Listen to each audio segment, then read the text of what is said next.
सोचिए अगर आपके खाने में जहर हो तो, जो दूध आप अपने बच्चे को दे रहे हो या फिर जो सब्जी आप मार्केट से ला रहे हो वो सब कुछ धीरे धीरे आपको बीमार कर रहा हो तो ये कोई मूवी नहीं है, ये रियल लाइफ है।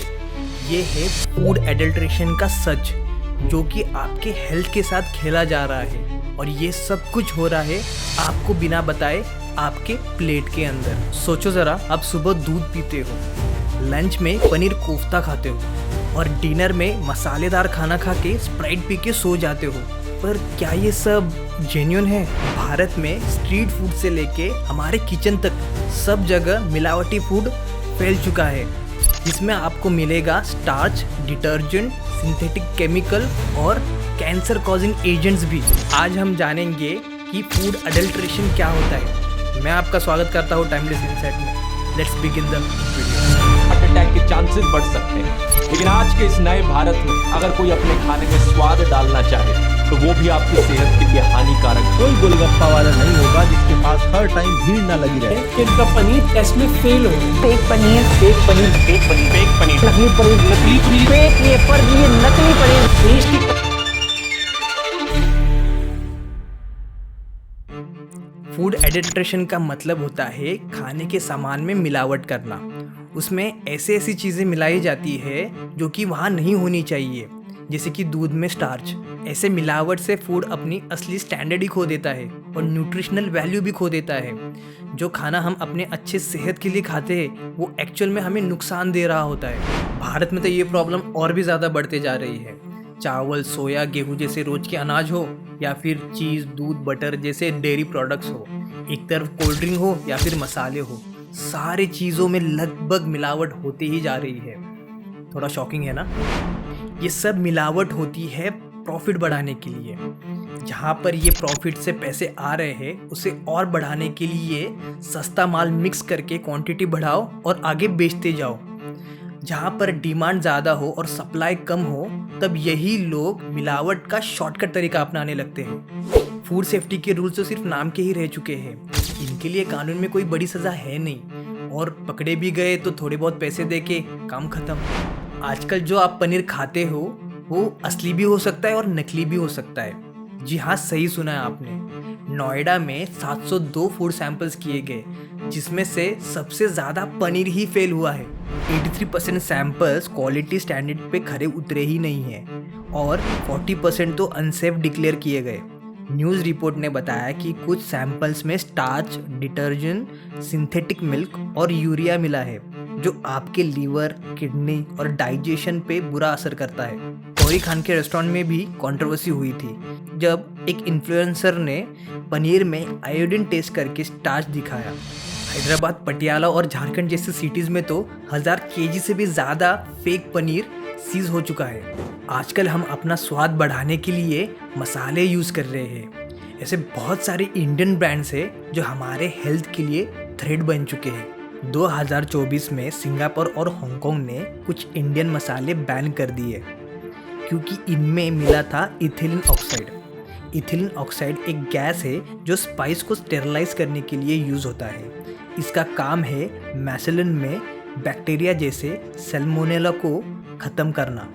Federation of Indian spice stakes holder के मुताबिक ये केमिकल स्पाइसेस को सेफ बनाने के लिए ज़रूरी होता है, लेकिन अगर इसका यूज़ ठीक से ना किया जाए तो इसके रेसिड्यूज मैसेलिन में रह जाते हैं। ये रेसिड्यूज एक नोन कार्सिनोजेन है, मतलब लॉन्ग टर्म एक्सपोजर से कैंसर हो सकता है।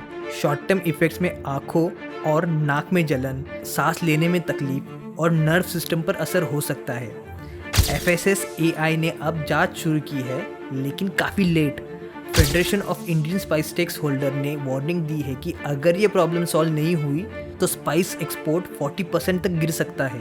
इसके अलावा सैल्मोनेला कॉन्टेमिनेशन भी एक बड़ी प्रॉब्लम है, जो फूड पॉइजनिंग का एक कॉज बनता है। बड़ी बात यह है कि इंडिया में लोग रोज़ ये मसाले खरीद रहे हैं, उनके लिए कोई स्ट्रॉन्ग वार्निंग या रिकॉल नहीं आई। गवर्नमेंट ने तो पेस्टिसाइड की लिमिट भी 10 गुना तक बढ़ा दी है।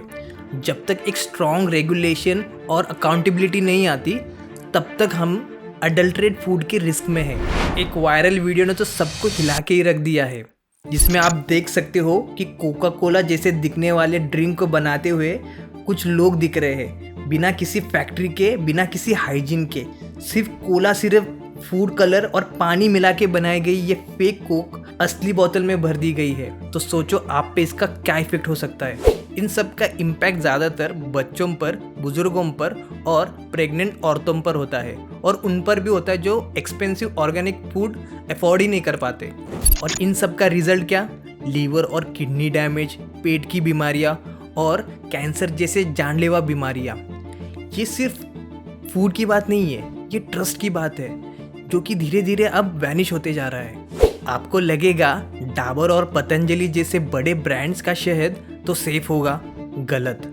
Centre of science and environment ने 22 सैंपल का टेस्ट किया था, जिसमें से सिर्फ 5 ही पास हुए हैं, और जो फेल हुए उनमें चाइनीज शुगर सिरप मिला था, जो सिरप यूजुअली बेसिक टेस्ट में पास हो जाता है। जर्मनी में की गए एनएमआर टेस्टिंग में 13 ब्रांड्स में से सिर्फ 3 ही ब्रांड्स ऐसे निकले जो रियल शहद प्रोवाइड करते हैं। आजकल बटर की जगह मार्जरीन यूज़ कर रहे हैं जो वेजिटेबल ऑयल से बना होता है।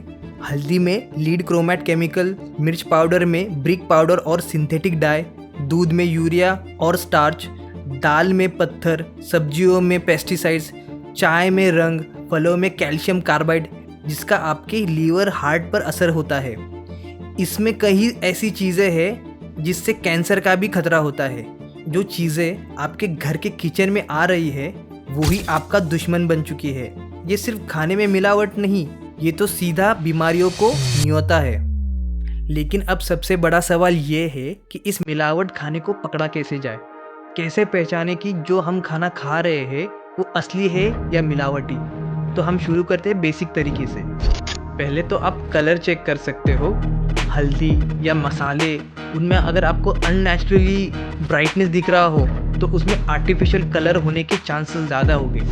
दूसरा, आप टेक्सचर चेक कर सकते हो, जैसे कि आप मसालों को हाथ में लेके देखिए, अगर आपको रेत जैसा कुछ फील हो रहा हो तो उसमें ब्रिक पाउडर या फिर मिट्टी हो सकती है। तीसरा, आप स्मेल टेस्ट कर सकते हो, जैसे कि अगर किसी केमिकल का तो स्मेल नहीं आ रहा है। और चौथा, आप विजुअल टेस्ट कर सकते हो। लेकिन दोस्तों, मिलावट करने वाले भी बहुत स्मार्ट हो गए हैं कि वो स्मेल, कलर, टेस्ट ये सारे असली जैसे बनाने लगे हैं। अगर इनमें से असली पहचान करनी हो तो आपको कुछ घर में ही टेस्ट भी करने पड़ेंगे। जैसे कि आप मिल्क का टेस्ट कर सकते हो। एक प्लेट में दूध डालें, अगर वाइट लाइन छोड़े तो वो दूध असली है, नहीं छोड़े तो पानी मिला हुआ है। वैसे ही डिटर्जेंट टेस्ट के लिए दूध और पानी मिलाकर शेक करें, अगर थिक जाग बने तो डिटर्जेंट है। हल्दी का टेस्ट ऐसे कर सकते हो कि गर्म पानी और हल्दी मिक्स करके रखें 20 मिनट के लिए, अगर पानी क्लियर रहे तो असली है, अगर पानी पिंक या क्लाउडी हो तो मिलावट है। लाल मिर्च का टेस्ट के लिए पानी में लार्ज मिर्च डालें, नीचे का पाउडर रब करें, अगर रेत जैसा लगे तो ब्रिक पाउडर या सैंड मिला हुआ है। अनाज के टेस्ट के लिए अनाज को पानी में डालें, अगर पानी का रंग बदले तो आर्टिफिशियल कलर मिला हुआ है। वैसे ही ऑयल के लिए 2 ml तेल लीजिए और उसमें थोड़ी सी येलो बटर सॉलिड फॉर्म में डाल दीजिए। अगर मिक्सचर तुरंत रेड हो जाता है तो उसमें TOCP हो सकता है। ये TOCP जैसा हार्मफुल केमिकल मिलाया जा सकता है जो एक डेंजरस केमिकल है। इसको रोकने के लिए कौन से बदलाव की ज़रूरत है? पहले तो स्ट्रिक्ट लॉज की, दूसरा रेगुलर फूड चेकिंग की, और तीसरा सख्त पनिशमेंट उन लोगों के लिए जो मिलावट करते हैं। लेकिन सबसे पहले बदलाव आपको ही लाना होगा। लोकल ट्रस्टेड दुकानदारों से सामान खरीदिए, अवेयरनेस फैलाइए और FSSAI पे रिपोर्ट कीजिए अगर जब भी कोई सस्पिशियस लगे। कभी हमारे देश में सब कुछ असली होता था, असली हल्दी, असली मसाले और ताज़ी सब्जी। आजकल सिर्फ लेबल ही असली है और अंदर सब कुछ मिलावट। पर अब वक्त आ गया है खाने को सुधारने का। खाना सिर्फ एनर्जी नहीं देता, ये एक ज़िंदगी देता है, और हर भारतीय को यह हक होना चाहिए कि वो बिना मिलावट के खाना खाए। अगर आपको ये वीडियो अच्छी लगी हो तो सब्सक्राइब कीजिए चैनल को, लाइक कीजिए और कमेंट ज़रूर करना, और अपना एक्सपीरियंस शेयर कीजिए और ज़्यादा से ज़्यादा अवेयरनेस फैलाइए। और बने रहिए टाइमलेस इनसाइट के साथ, जहां हम बात करते हैं असली सच की बिना फिल्टर।